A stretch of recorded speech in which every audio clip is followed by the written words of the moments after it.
On September 21, 2005, a JetBlue Airbus A320 circled Los Angeles for 3 hours with its nose gear jammed sideways. 140 passengers, live on national television. Every aviation expert on screen, debating whether the plane would break apart on landing. And inside that cabin, every single passenger watching it happen to themselves, in real time, on the seatback screens in front of them. The nose gear had been designed with a flaw that Airbus had known about for 16 years. 67 failures across the A320 fleet since 1989. A redesigned part, sitting in a filing cabinet, awaiting approval. No one told the crew. No one gave them a procedure to fix it. So the captain made his own plan. He touched down so gently that passengers called it the smoothest landing they had ever had. Then he walked out of the cockpit, hands in his pockets, and told the ground crew he was sorry. He had put the plane down 6 inches off the center line. What happens when the system fails, but the crew doesn't? To answer that, the story needs to start 5 hours earlier, at a small airport in Burbank, California, where everything about JetBlue Flight 292 still looked perfectly routine. The aircraft was a 3-year-old Airbus A320-232, registration November 536 Juliet Bravo, named Canyon Blue. It had logged just over 14,000 hours across 5,000 flights. Young by airline standards, well within every maintenance interval. 2 IAEV 2500 engines hung beneath its wings. It was one of 77 A320s in JetBlue's fleet at the time, with more than 200 additional frames on order. The airline was 5 years old, growing fast, and building its reputation on 2 things: low fares and the small television screens bolted to the back of every seat. No other domestic carrier offered live satellite television in every row. It was JetBlue's signature, the thing passengers talked about at dinner parties, the reason frequent flyers chose it over legacy carriers for cross-country trips. The screens were a marketing triumph. In a few hours, they would become something else entirely. It had flown into JFK from New York that same morning without a single fault recorded. Before departure, maintenance technicians in New York had replaced a proximity sensor on the nose gear, a routine swap, signed off, closed out. Buried inside that nose gear assembly were 4 small metal tabs called anti-rotation lugs. Their job was simple: keep the nose wheels pointed straight when the gear retracted into the belly of the aircraft. 2 of those lugs had already cracked, not from age, not from a hard landing, from something the crew would never have known to check. In the left seat was Captain Scott Burke, 46 years old, 10,800 hours in his logbook, about 2,500 of those on the A320. Burke had grown up around aviation. His father, Richard, had spent an entire career flying for Northwest Airlines before retiring a decade earlier. Neighbors in Raleigh, North Carolina described Burke as meticulous, the kind of man who kept his lawn trimmed to the inch and his house in perfect order. That attention to detail followed him into the cockpit. In the right seat was First Officer David Razzler, 37, with 5,700 hours total, and just under 1,300 on type. The 2 men had flown together before. The dynamic was relaxed and professional. Burke had never sought the spotlight. He had turned down interview requests his entire career and kept his personal life sealed off from his professional one. He lived in a tidy 2-story brick house in North Raleigh with his wife Barbara and their beagle, Beauregard. His neighbor Hunter Bach once described him in 4 words: meticulous about absolutely everything. That quality, the obsessive precision, the refusal to leave anything unchecked, would matter enormously before the day was over. But at 3 in the afternoon in Burbank, it was just another trait that made him a reliable captain on a routine flight to New York. Behind them sat 4 flight attendants, including a veteran named Judy. Blonde hair, green eyes, the kind of crew member who had seen enough emergencies to joke about them afterward. In the cabin, 140 passengers settled into their seats for the cross-country red-eye to JFK. Among them was a pregnant journalist from the New York Observer, an actress heading to a film premiere, and a screenwriter who would later say that this flight changed what he wanted to write about. Bags went into overhead bins, seatbelts clicked. JetBlue's signature perk, a small direct TV screen on the back of every seat, flickered to life, offering 36 channels of free satellite television. At 3:17 in the afternoon, Pacific time, Flight 292 pushed back from the gate at Bob Hope Airport in Burbank. The weather was clear. Visibility was 10 miles. The first officer was the pilot flying. He advanced the thrust levers. The A320 accelerated down the runway, and the nose lifted into a blue California sky. Everything was normal until the captain reached for the gear lever. He moved it to the up position. The main gear retracted and locked. But the nose gear did not follow. Instead, two messages appeared on the electronic display between the pilots, one after the other. The first read, LG shock absorber fault, a warning tied to the nose gear's internal mechanism. The second, arriving just 60 seconds later, read, wheel nose wheel steering fault. The nose gear was down. It was not going back up, and something about it was very wrong. To understand why those two messages appeared, and why no one on Earth could give the crew a way to fix them, you need to know what was happening inside the nose gear assembly at that moment. The A320's brake steering control unit, the BSCU, is a computer that manages both braking and nose wheel steering. On this particular aircraft, the BSCU ran a software version called L 4.5, part of what Airbus labeled the Enhanced Manufacturing and Maintainability Standard. That software included a feature designed to test the nose gear steering before every landing.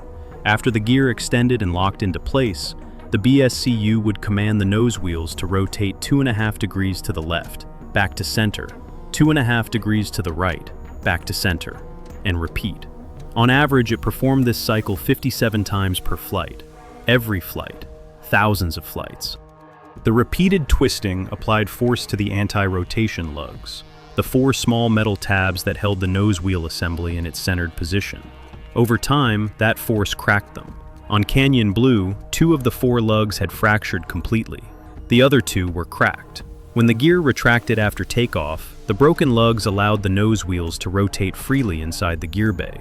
They swung 90 degrees to the left and jammed there. When the crew lowered the gear again, the BSCU detected that the nose wheels were misaligned and tried to straighten them. But because of the way the A320's landing gear sequence works, nose gear locking into place a second and a half before the main gear doors finish closing, hydraulic pressure was cut off before the BSCU could complete the correction. The computer registered a fault, shut down the steering system entirely, and displayed the second warning on the screen. From that moment on, no amount of button pressing, recycling, or troubleshooting could fix it.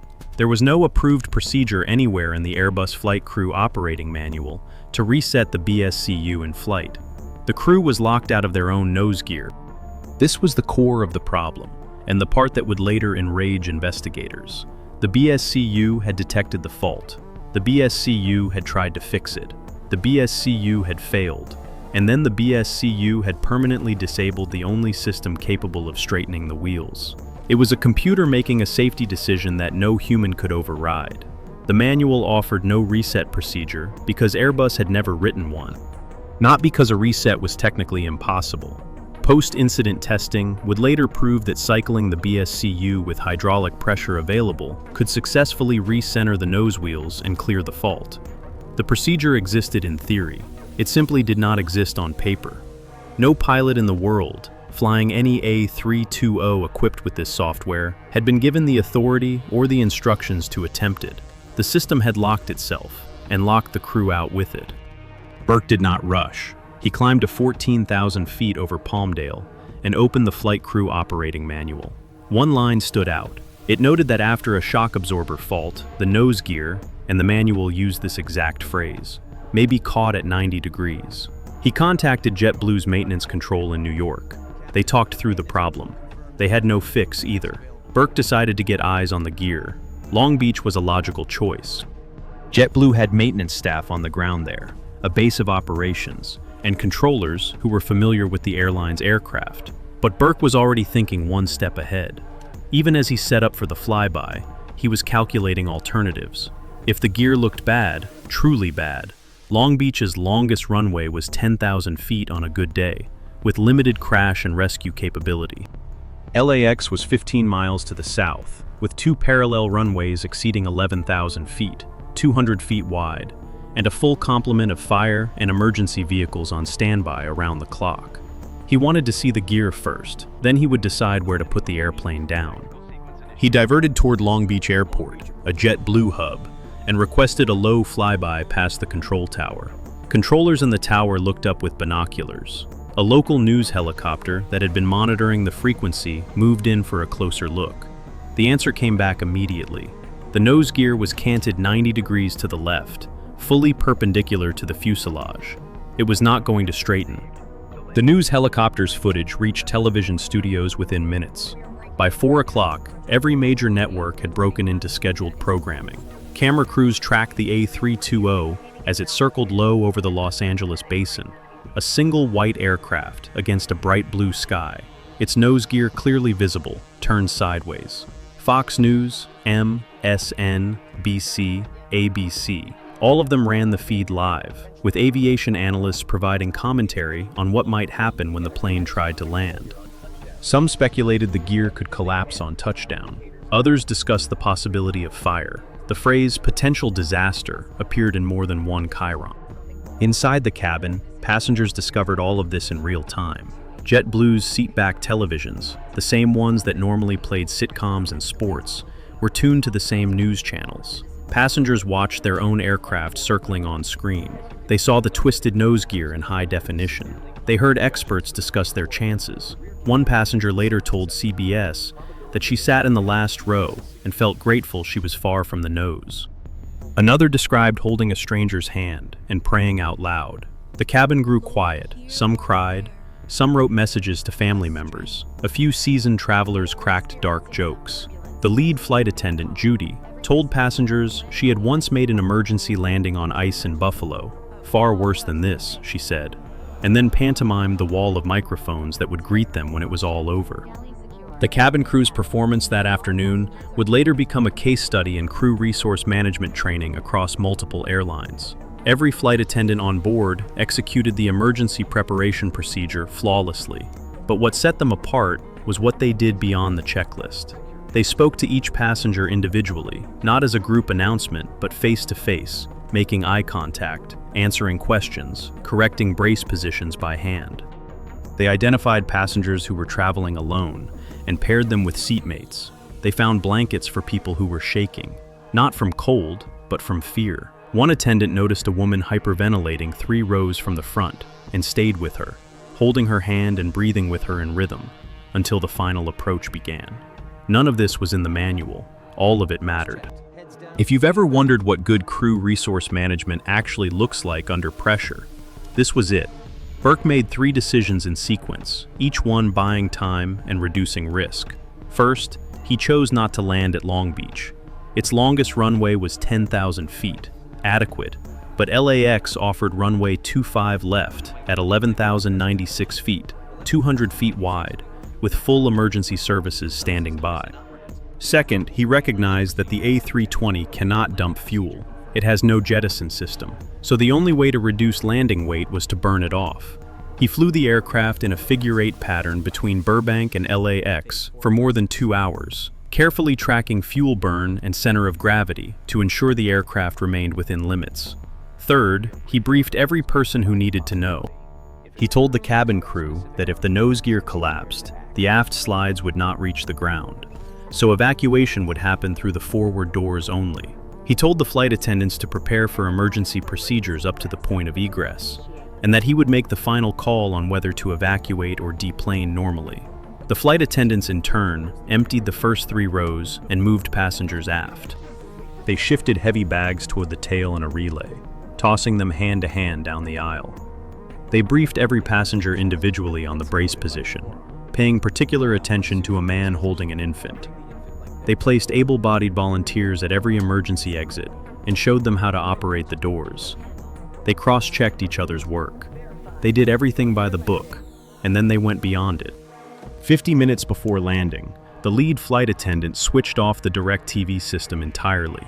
The screens that had been showing passengers their own potential disaster went dark. The cabin fell silent.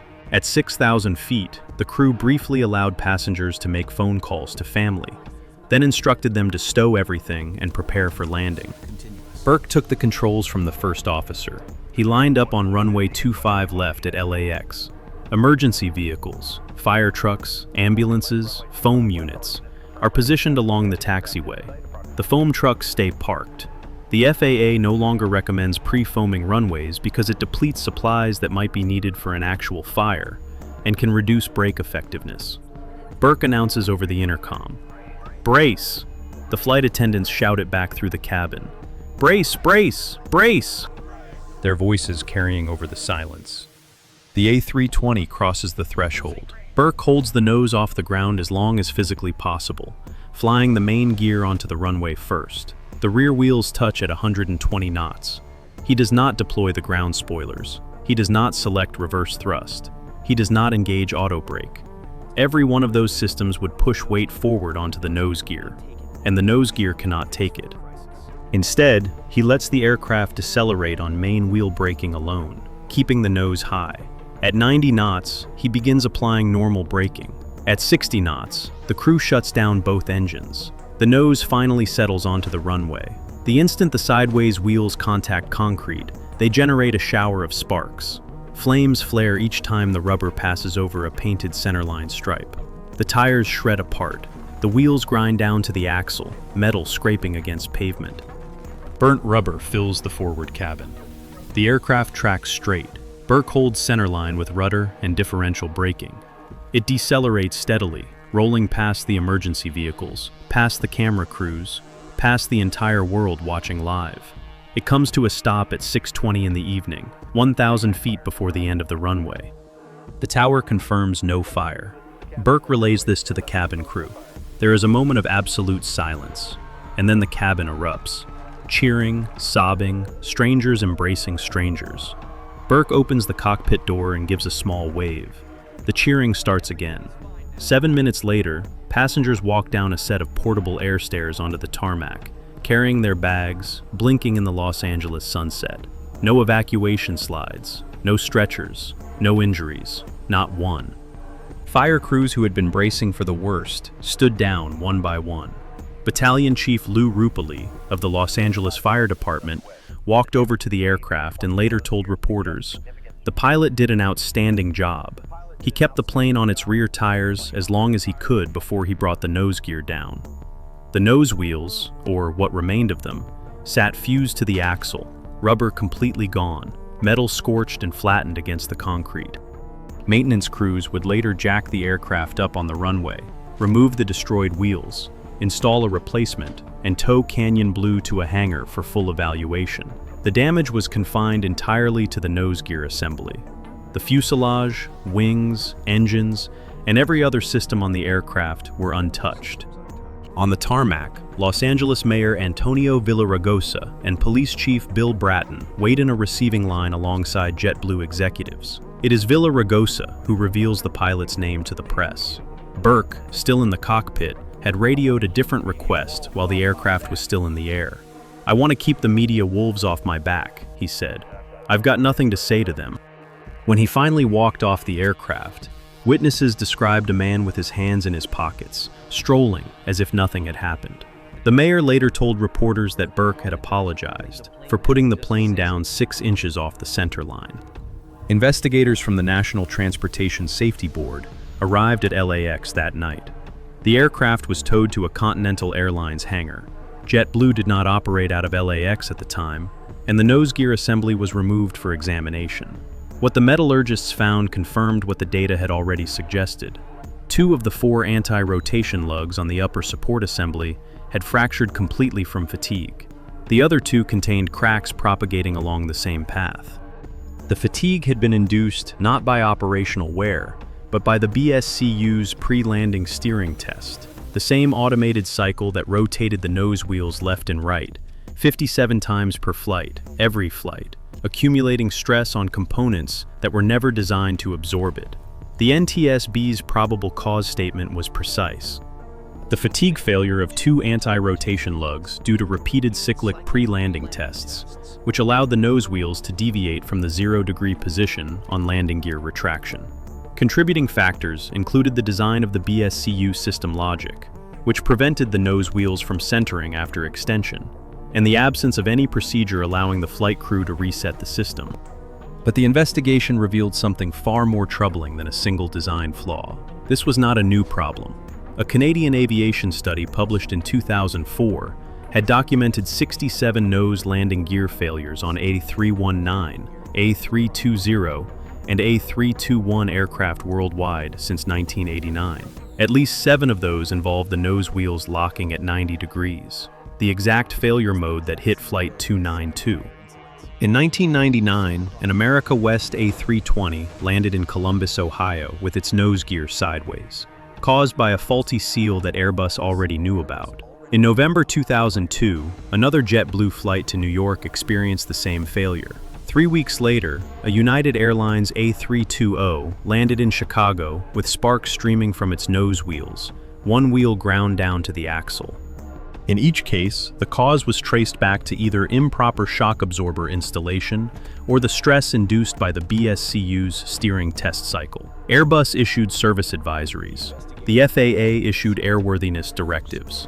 Messier Dowty, the French company that manufactured the nose gear assembly, reported in April 2004 that it had redesigned the upper support backplate to prevent future lug failures.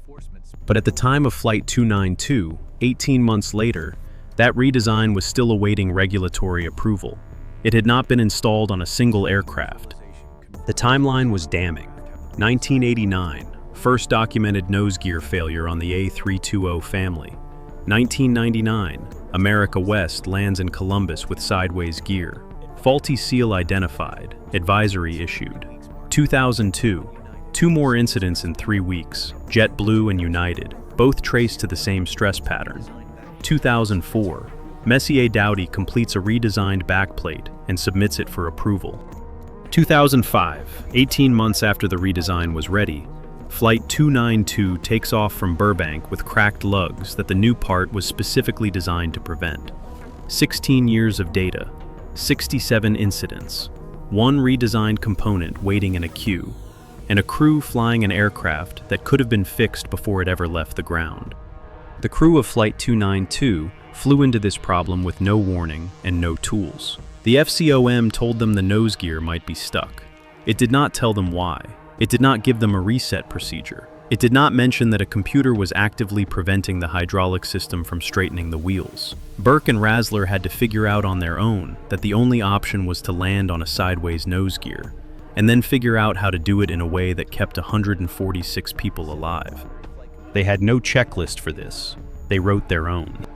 After the incident, the changes came quickly. In October 2005, barely a month later, Airbus issued Operations Engineering Bulletins 175 and 176, providing flight crews with a procedure to reset the BSCU in flight for the first time. If the same failure occurred again, pilots could now attempt to restore hydraulic pressure and recenter the nose wheels. The FAA followed with Airworthiness Directive 2005-24-06, mandating repeated borescope inspections of the anti-rotation lugs and shock absorber pressure checks across the entire A320 fleet. 2 years later, AD 2007-18-19 superseded it, requiring installation of Airbus Service Bulletin A320-32-1310, a redesigned, more robust upper support assembly. Airbus also released new BSCU software. Version L4.8 reduced the pre-landing steering test from 57 cycles per flight to 8. Version L4. 9B eliminated the test cycle entirely, removing the source of fatigue that had cracked the lugs in the first place. Airbus declared the combination of the new upper support and L4.9B software to be terminating action. The problem, they said, was solved. Canyon Blue, November 536 Juliet Bravo, was repaired and returned to service, still carrying the name it had been given at the factory.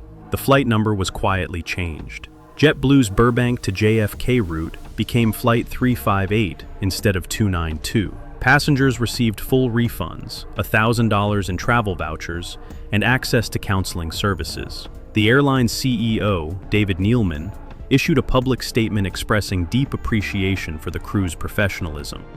Captain Scott Burke received the Order of the Longleaf Pine from the Governor of North Carolina, the state's highest civilian honor. Reporters camped outside his brick house in Raleigh. He did not answer the door. He did not give interviews. He asked his family not to speak to the press. His brother-in-law obeyed, saying only, "That's just the way Scott is. He's a very private guy and doesn't want to make a big deal of it." On an online pilot forum, a user with the handle MeWorry posted a short message thanking fellow pilots for their kind words about the landing. The forum's members recognized the handle. It was Burke. 57 times per flight. That is how often the computer tested the part it was slowly destroying. For 16 years, across 67 failures, the system produced warnings that were answered with advisories instead of action. Until one afternoon in September, when a man from Raleigh, North Carolina, had to land an airplane that no manual had prepared him for, in front of every camera in the country, while 140 people behind him watched it all on television. He did not want the attention. He just wanted to put the plane down on the center line. And he did, give or take 6 inches. If this story showed you something about how failures hide inside systems that are supposed to prevent them, you should see what happened when an entire airline ignored a warning that had been written down, briefed, and printed on the page the crew was holding in their hands. That story is next.